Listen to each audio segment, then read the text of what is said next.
Hello, welcome, नमस्ते, स्वागत है आप सभी लोगों का आपके अपने YouTube चैनल नारायण कॉर्नर में। मैं नारायण आपका स्वागत करता हूं और आशा करता हूं कि आप सभी लोग स्वस्थ और सुरक्षित होंगे। पिछली वीडियोस में आपने देखा कि master direction on digital payment security controls किस तरीके से आरबीआई ने परिभाषित किए हैं, जिसमें हमने अभी तक ये देखा था कि किस तरीके से इसकी प्रस्तावना है, इसके शीर्षक है, इसकी निष्ठा यानी कि एप्लीकेबिलिटी है, सिक्योरिटी कंट्रोल्स क्या है और एप्लीकेशन जो सिक्योरिटी लाइफ साइकिल है वो किस तरीके से निर्धारित होता है, ऑथेंटिकेशन फ्रेमवर्क किस तरीके से यहाँ पे काम करता है और उसके क्या क्या मुख्य बिंदु हैं जो आरबीआई ने प्रस्तावित किए हैं या उनको लागू किया है। आज जो हम चर्चा करेंगे वो है हमारी फ्रॉड रिस्क मैनेजमेंट, यानी कि जोखिम प्रबंधन इसमें किस तरीके से होगा। देखिए, अभी जहाँ तक हमने ये चर्चा करी है इस पूरी वीडियो में, इस पूरी श्रृंखला में, यहाँ पे हम लोगों ने ये शीर्षक पे चर्चा की कि डिजिटल पेमेंट सिक्योरिटी कंट्रोल्स किस तरीके से होंगे, उनका फ्रेमवर्क क्या होगा, उसका सिक्योरिटी लाइफ साइकिल किस तरीके से निर्धारित होगा। ये सब एप्लीकेशन बनने के बाद हमारा फ्रॉड मैनेजमेंट या रिस्क मैनेजमेंट किस तरीके से होगा। अगर कोई अटैक होता है, कोई इस तरीके का इवेंट आता है जिसमें इस तरीके के सिक्योरिटी को ब्रीच करने के लिए कोई अटेम्प्ट किया जाता है, तो उसके लिए या ऐसा कुछ हो भी जाता है, फॉर एग्जाम्पल कि कुछ हैकर्स ऐसे होते ही हैं, ऐसा नहीं है कि किसी भी एप्लीकेशन में सेंध न लगाई जा सकती हो। आए दिन हम लोग इस बारे में पढ़ते रहते हैं समाचार में, न्यूज़ में, कि चीनी हैकर्स ने कोई एप्लीकेशन को हैक किया या किसी एप्लीकेशन में ग्राहकों की संवेदनशील जानकारी कहीं लीक हो गई। तो ये सिक्योरिटी लाइफ साइकिल सुरक्षा के बाद, फ्रेमवर्क ऑथेंटिकेशन के बाद जो रिस्क मैनेजमेंट है, जो फ्रॉड रिस्क मैनेजमेंट है, वो यहाँ कैसे होगा। तो रिस्क मैनेजमेंट पे चर्चा करते हैं। चलते हैं अपनी स्लाइड की तरफ। स्लाइड पे चलने से पहले हर बार की तरह एक बार निवेदन कि कृपया वीडियो को लाइक जरूर कर लीजिए। ये कंटेंट बहुत ही रोचक है, बहुत ही ज्ञानवर्धक है, तो प्लीज़ चैनल को सब्सक्राइब कर लीजिए और बेल आइकन दबा दीजिए ताकि आपको सभी वीडियो समय पे और सुचारू रूप से मिलते रहें। तो चलते हैं अपनी स्लाइड की तरफ और इस श्रृंखला में अंतिम पड़ाव की ओर और जानकारी एकत्रित करते हैं कि किस तरीके से fraud risk management digital payment security controls में किया जाता है। तो स्वागत है आप सभी लोगों का ब्लैक बोर्ड पे, वेलकम ऑन बोर्ड। तो आज जो हम जानकारी एकत्रित करेंगे, पिछली जानकारियों में हमने एकत्रित की थी जानकारी डिजिटल भुगतान सुरक्षा नियंत्रण पर मास्टर निर्देश यानी master direction on digital payment security controls, जिसमें आज तक की वीडियो में हमने ये पॉइंट्स जो हैं, जैसे प्रिलिमिनरी हो गया, शॉर्ट टाइटल एंड कमेंसमेंट हो गया, applicability, common control, governance and management of security risk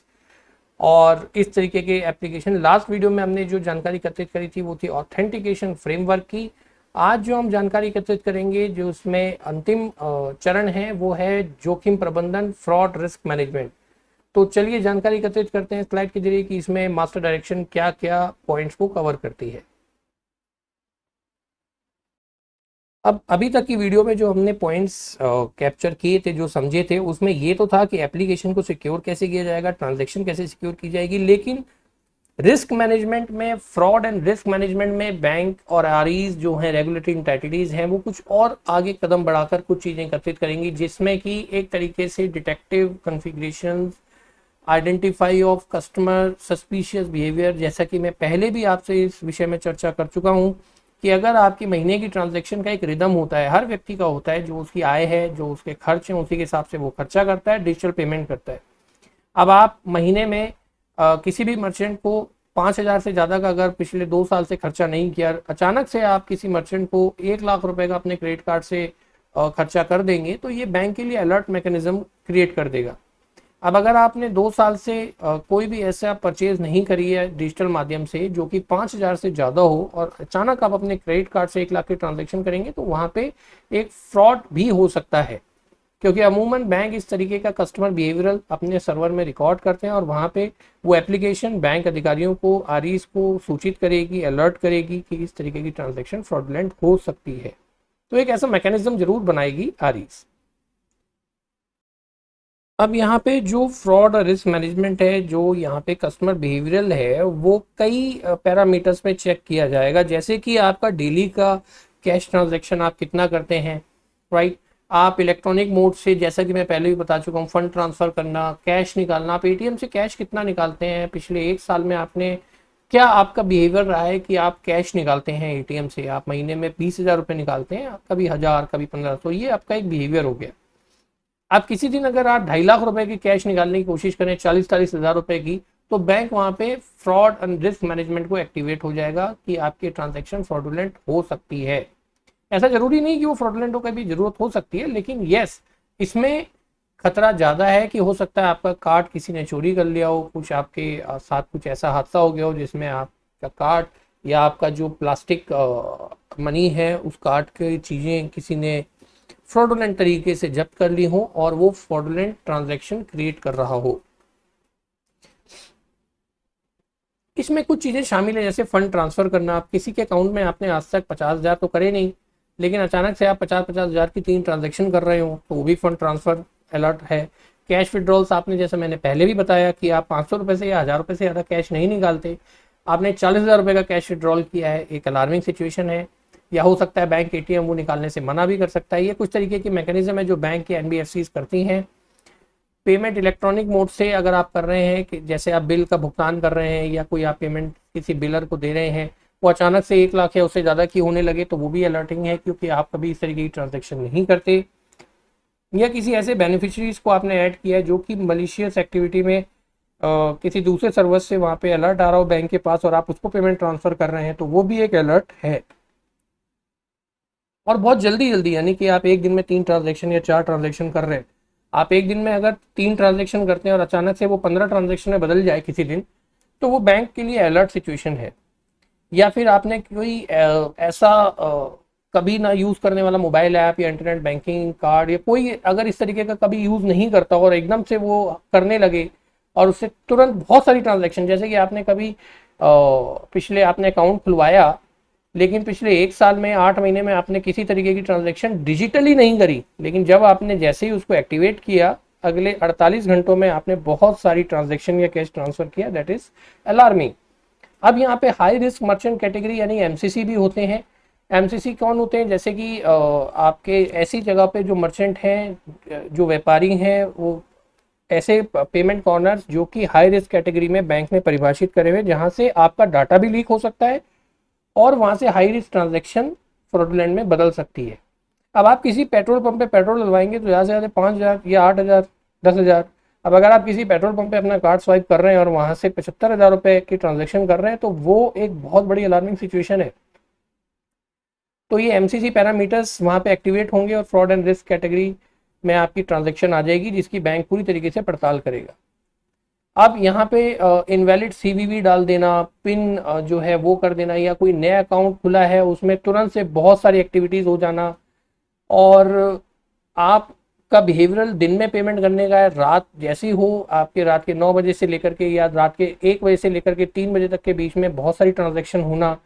इस तरीके की कुछ चीज़ें हैं जो बैंक को अलार्मिंग करती हैं, जो कि फ्रॉडुलेंट रोकने में का जो है सहायता करती हैं। या कोई ऐसा आईपी एड्रेस हो जो कि अनयूजुअल पैटर्न पे हो, या फिर किसी ऐसी जोन से हो रहा हो, या फिर आप सपोज कीजिए किसी ऐसे आईपी एड्रेस से अपनी पेमेंट ट्रांसफ़र कर रहे हैं जो पाकिस्तान में तो वो थोड़ा सा अलार्मिंग हो जाएगा। तो ये बैंक अपना रिस्क एंड मैनेजमेंट फीचर्स यहाँ पे ऐड करता है, जो कि बिहेवियरल बायोमेट्रिक्स आपके रिकॉर्ड रहते हैं, उसी के अनुरूप आपकी ट्रांजेक्शन्स को वो मॉनिटर करता है। अब यहाँ पे अगर किसी तरीके का फ्रॉडुलेंट हो भी जाता है, तो बैंक या आरबीएफ जो आरईज हैं, रेगुलेटरी एंटिटीज हैं, उनके पास कुछ कदम है उसको उठाने, उसको रोकने के लिए। वो जैसे कि अगर कोई इस तरीके की फ्रॉडुलेंट ट्रांजैक्शन होती है तो उसको रोकने के लिए किस तरीके का मैकेनिज्म बैंक अपनाए, उस ज्योग्राफी, उसमें बहुत सारे फैक्टर्स होते हैं, जैसा कि ज्योग्राफिकल हो गया और बहुत से आईटी से रिलेटेड पैरामीटर्स हो गए, प्लस जो बैंक के एम्प्लॉय हैं या फिर एनबीएफसी जो आरईज हैं उनके एम्प्लॉयज़ हैं, वो स्पेशली इसमें इस तरीके से एजुकेट किए जाए कि वो इस तरीके की ट्रांजैक्शन होती है तो उसको हैंडल कर पाए। अब आपके बैंक में भागते भागते गए, मेरे बैंक से जी मुझे एसएमएस आ गया, 40,000 रुपये मेरे अकाउंट से निकले, मेरी ये ट्रांजैक्शन नहीं है, या कस्टमर केयर पे आप फ़ोन करते हैं और बताते हैं कि मेरी ट्रांजैक्शन नहीं है, ओके सर हम देखते हैं, आपकी शिकायत दर्ज करते हैं और हम आपको सूचित करेंगे, और फिर वो कागज़ पे आपकी समस्या को लिख के और वो कागज़ जो है डस्टबिन में चला जाए। तो ये अपने कर्मचारियों को इस तरीके से शिक्षित किया जाना बैंक की आरईज की जिम्मेदारी है कि वो इस तरीके की इवेंट ऑफ फ्रॉड होने पे किस तरीके से उस पर रिएक्ट करेंगे। अब यहाँ पे बैंक कर्मचारियों को शिक्षित करने के अलावा यहाँ पे और भी कुछ कदम है जो आरईज उठाएंगी, जैसा कि जो भी फ्रॉड कंट्रोल होता है उसके क्या उसको फ्रॉड को कंट्रोल करने के लिए क्या क्या टूल्स और किस तरीके से उसको टूल्स को यूज़ किया जाएगा, अगर इन्वेस्टिगेटिव टेक्निक को अपनाना है तो उसका क्या प्रोसीजर होगा, जैसे कि 24 घंटे या 3 दिन के अंदर आपको रिपोर्ट करना होता है आजकल बैंक में अगर कोई भी फ्रॉडलेंट ट्रांजैक्शन हो जाती है, प्रोसीजर है उसका, और किस तरीके से अगर वो रिजॉल्व ना हो तो अगले किस लेवल पे लेके जाना है। प्लस कार्ड होल्डर को इतना शिक्षित कर देना कि वहाँ से वो खुद अपनी ट्रांजैक्शन को सिक्योर करके पेमेंट करे, प्लस जो मर्चेंट हैं वो भी इतने शिक्षित हों, इतने एजुकेटेड हों कि वो इस तरीके की फ्रॉडलेंट ट्रांजैक्शन को बढ़ावा ना दे पाएँ। और इसके अलावा ऑपरेटिंग रेगुलेशन जो कार्ड के हैं, जो आपकी प्लास्टिक कार्ड है उसको इस्तेमाल करने के क्या तरीके हैं, ऑपरेटिंग रेगुलेशंस क्या हैं, प्लस जो डाटा प्रोसेसिंग और एनालाइज है, प्लस जो लॉ इन्फोर्समेंट एजेंसीज हैं उनके साथ इन सबको एक तरीके से एकजुट किया जाए। अब आपका कोई भी फ्रॉडलेंट होता है या कोई बड़ी धोखाधड़ी होती है तो वो लॉ इन्फोर्समेंट एजेंसीज, पुलिस या जो भी इस तरीके की वहाँ पे लॉ इन्फोर्समेंट एजेंसीज हैं उनको सूचित किया जाए। साथ ही साथ जो भी इसमें अपडेटेड रूल्स एंड रेगुलेशंस हैं और उसको मॉनिटर किया जाए, जो भी रूल्स एंड रेगुलेशन है उसको लागू किया जाए, प्लस जो लॉ इन्फोर्समेंट एजेंसीज हैं, अप्रोप्रिएट अथॉरिटीज़ हैं उनको इन्फॉर्म किया जाए, प्लस जो एक ग्रीवियंस मैकेनिज्म है, जो रिपोर्ट मैकेनिज्म है उसको अपडेट किया जाए कि लेवल 1, लेवल 2 और लेवल 3 पे आपने शिकायत कर दी बैंक को कि मेरे बैंक से 1 लाख रुपए गलत तरीके से निकाले गए हैं जो मैंने नहीं निकाले, तो वो उसका जो एस्केलेशंस है वो कितने दिन में और कब तक उसका जो है सेटलमेंट होगा, या वो उसका किस तरीके से इन्वेस्टिगेशन किस किस एजेंसी के थ्रू किया जाएगा, ये आरईज को एक पूरा फ्रेमवर्क, एक पूरा प्रोसीजर बनाना पड़ेगा और वो कस्टमर के साथ भी शेयर करना पड़ेगा। जब आप भी कोई क्रेडिट कार्ड या डेबिट कार्ड आता है तो उसके साथ एक बुकलेट भी आती है जिसमें सिक्योरिटी प्रोसीजर और इस तरीके की सारी जानकारियां होती हैं जो 98% लोग, या मैं कहूँ 100% लोग शायद वो पढ़ते नहीं होंगे, लेकिन उसमें अगर आप पढ़ेंगे तो आपको ये सारी जानकारियां जो इस वीडियो में मिल रही हैं यही सब मिलेंगी और विस्तृत रूप से मिलेंगी, और बैंक के प्रोसीजर मिलेंगे कि किस तरीके से आपको उस कार्ड को यूज़ करना चाहिए, कहाँ नहीं करना चाहिए, और उसमें अगर कोई इवेंट ऑफ फ्रॉड होता है तो आपको किस तरीके से उसको हैंडल करना चाहिए। साथ ही आरईज ये भी पूरा जो भी उसमें स्टेक होल्डर्स हैं, जो कार्ड होल्डर हो गया या जो बैंक ब्रांच हो गई या फिर जो लॉ इन्फोर्समेंट एजेंसीज हैं, इन सब के लिए एक पूरा एक स्टैंडर्ड ऑपरेटिंग प्रोसीजर बनाएगी जो इस तरीके के फ्रॉड और रिस्क मैनेजमेंट को हैंडल करेगा। कोई कौन कौन से एमसीसी यानी कि हाई रिस्क मर्चेंट हैं जिनकी पेमेंट को, ट्रांजैक्शन को ध्यान में रखते हुए आगे की कार्रवाई करनी है, या फिर कुछ लोकेशंस या फिर कुछ इस तरीके का मैकेनिज्म कि इससे ज़्यादा की पेमेंट अगर इस व्यक्ति की तरह अकाउंट से जाती है तो क्या मैकेनिज्म होगा। तो ये पूरा एक स्टैंडर्ड ऑपरेटिंग प्रोसीजर है जो बैंक निर्धारित करेगा। प्लस फ्रॉड के केस में और मिस पेमेंट के केस में अगर आपने गलती से कोई पेमेंट कर दी है या किसी का अकाउंट गलत चला गया है तो बैंक को सूचित करना या किस तरीके की ट्रांजैक्शन, पूरा एक स्टैंडर्ड ऑपरेटिंग प्रोसीजर बैंक लिखित रूप में आपसे शेयर भी करेगा और बनाएगा भी, और उसको हर पीरियडिकली उसको रिव्यू भी करेगा। जैसा कि मैंने पहले भी बताया है कि इस तरीके की जानकारियां आपको हर एक कार्ड इशुएंस पे आती हैं, चाहे वो आपका क्रेडिट कार्ड हो या फिर आपका डेबिट कार्ड हो, जो बुकलेट है वो जरूर पढ़नी चाहिए और वो सभी भाषाओं में भारत में उपलब्ध है। तो ये वो पॉइंट थे जो हमने आज तक कवर किए हैं। Digital payment security controls master direction, इसमें इस सारे पॉइंटों को हमने कवर किया है और जानकारी एकत्रित करी कि किस तरीके से हम लोग डिजिटल फ्रॉड से बच सकते हैं, प्लस हमारे आरईज जो हैं उनके पास किस तरीके का एप्लीकेशन नेटवर्क सिक्योरिटी मैकेनिज्म या उनकी क्या जिम्मेदारियां। देखिए कस्टमर की जिम्मेदारियां सब बताते हैं, यहाँ पे जो मास्टर डायरेक्शन है वो आरईज की जिम्मेदारी यानी रेगुलेटरी एंटिटीज हैं उनकी जिम्मेदारियों का निर्धारण करता है। तो ये थे वो सारे बिंदु जो मुख्य तौर पे आरबीआई ने हमें सुझाए हैं, बताए हैं, लागू किए हैं कि किस तरीके से डिजिटल पेमेंट में सिक्योरिटी कंट्रोल्स के अंतर्गत ये सभी बिंदुओं को हमें लागू करना होगा जो मुख्य बिंदु है।